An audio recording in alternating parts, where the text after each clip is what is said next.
बहू के पलटते ढंग। पुणे में रहने वाली शीना की ससुराल में सिर्फ 3 लोग थे। इस वजह से घर में ज्यादा काम नहीं होता था, तो वो दोपहर तक अपना सारा काम खत्म कर लेती थी। लेकिन उसके बाद वो बोर हो जाती। इस वजह से उसने शिनचैन कार्टून देखना शुरू कर दिया, जो धीरे धीरे उसके व्यवहार पर इतना इफेक्ट करता गया कि वो खुद भी शिनचैन जैसी ही बातें करने लगती है। एक रात डिनर करते हुए, अरे बहू, जरा अचार तो देना। ओहो ससुमा, आपसे इतना काम भी नहीं होता। इस तरह तो आप जल्दी जल्दी बुढ़िया हो जाओगी। अरे शीना, ये तुम कैसे बात कर रही हो? आपको तो कुछ भी समझ में नहीं आता। ये शीना का शिनचैन स्टाइल है। ऐसा बोलकर शीना वहाँ से चली जाती है। अगली सुबह शीना सबके उठने से पहले ही घर का काम खत्म करके कार्टून देखने बैठ जाती है। अरे वाह बहू, कमाल ही कर दिया। इतनी जल्दी सारा काम खत्म कर दिया। बस भी कीजिए, अब मैं इतनी भी कुछ खास नहीं। ओफो, तुम और तुम्हारे शिनचैन का भूत, जाने कब नॉर्मल इंसान की तरह बात करोगी। मॉम, आप तो बस मुझसे जल्दी रहती हैं। आपको क्या पता मेरी लाइफ कितनी मुश्किल है। अच्छा छोड़िए, अब मैं शॉपिंग के लिए जा रही हूँ। हाँ, तो ये है तुम्हारी मुश्किल लाइफ। शीना शॉपिंग करने मार्केट पहुँच जाती है, जहाँ उसे जय के ऑफिस की एक लड़की मिलती है। हेलो, आप जय की वाइफ है ना? हेलो, मेरा नाम शीना है। मैं 26 साल की हूँ और मुझे शिमला मिर्च बिल्कुल भी पसंद नहीं है, पर शिमला जा सकती हूँ। हाँ। शीना की बात सुनकर लड़की आगे कुछ बोले बिना वहाँ से चली जाती है। कमाल है, आजकल के बच्चों को इंटेलिजेंट लोगों से बात करना आता ही नहीं। शीना शॉपिंग करके घर वापस आती है, जहाँ सास और जय साथ बैठकर आइसक्रीम खा रहे होते हैं। मैं कितने मतलबी लोगों के बीच रह रही हूँ।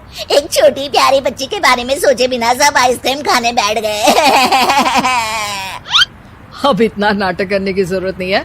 तुम्हारी आइसक्रीम फ्रिज में रखी है, खा लो। आइसक्रीम, मैं आ रही हूँ। इसी तरह दिन बीतते हैं। अभी तक तो घर में सारे लोग शीना की हरकतों से परेशान हो चुके होते हैं। एक शाम उनके घर पड़ोस के अंकल आते हैं, जिन्हें देखते ही शीना बोल पड़ती है। हेलो अंकल, आज आप यहाँ? ये कह रही है आप यहाँ बैठिए, हम अभी आते हैं। ऐसा बोलकर शीना की सास उसे लेकर रसोई में चली जाती है। अरे वो तुम्हारी पापा की उम्र के हैं, उनकी इंसल्ट तो मत करो। आपको तो बस अपनी ही खुशी दिखाई देती है।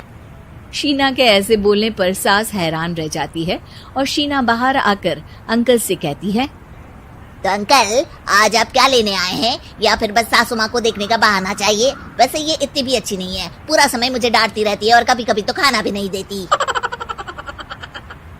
अंकल हैरानी से उसकी ओर देख रहे हैं। तभी उसकी सास वहाँ आती है।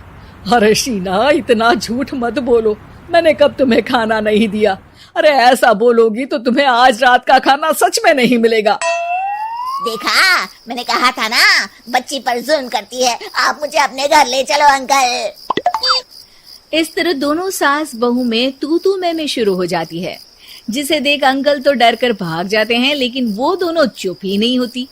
रात को जय के घर वापस आने पर सास उसे शीना की सारी बात बताते हुए कहती है, अरे इसके सर से कार्टून का भूत तो उतारना ही पड़ेगा। मौका या वक्त कुछ देखती ही नहीं, बस बकवास शुरू कर देती है।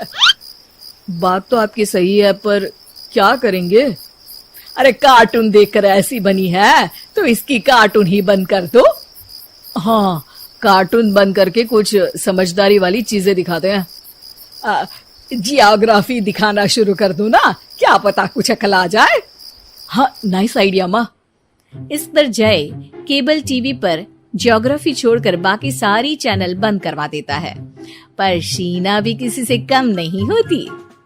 ओहो पतिदेव, अपने आप को बहुत स्मार्ट समझते हो। शीना मोबाइल पर YouTube ऑन करके उस पर शिनचैन देखने लगती है। शीना की इस स्मार्टनेस को देखकर जय तो बेचारा सर खुजलाता ही रह जाता है। हमने इसे जरूरत से ज्यादा अंडर एस्टिमेट कर दिया, अब क्या करें माँ? अरे इंटरनेट बंद करवा दे बेटा। शीना को कार्टून की दुनिया से बाहर निकाल वापस इंसान बनाने के लिए अब जय इंटरनेट भी बंद करा देता है, जिससे शीना परेशान हो जाती है। सब मेरी खुशी से जलते हैं, पर अब क्या करूं? शीना सोच में पड़ जाती है, लेकिन कोई आइडिया नहीं मिलता, जिस पर मजबूरी में वो ज्योग्राफी देखना शुरू कर देती है।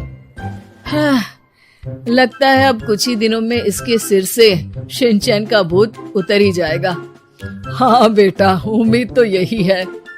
दिन बीतते हैं और घर में सब शीना के बोलने का इंतजार करने लगते हैं, लेकिन शीना टीवी में ऐसी खो जाती है कि उससे पूछे सवालों का हाँ या ना के अलावा और कुछ जवाब ही नहीं देती। देखते ही देखते हफ्ता बीत जाता है, तो सब्र का बांध तोड़ते हुए जय टीवी बंद कर खुद ही शीना से बात करने बैठ जाता है। क्या बात है शीना, पहले तुम ज्योग्राफी देखने को तैयार नहीं थी, और जब देखने बैठी तो इसके आगे किसी चीज की कोई सूध ही नहीं, ना किसी से बात करनी, ना घर का कोई काम। अरे माँ कब तक अकेले सब कुछ संभालेंगी? अभी भी तुम्हारे सर से शिनचैन का भूत उतरा कि नहीं? जब मादा भालू नर भालू से बात नहीं करती, तो वो उनका ध्यान अपनी तरफ आकर्षित करने के लिए बिल्कुल यही हरकत करते हैं। तुम नर भालू हो।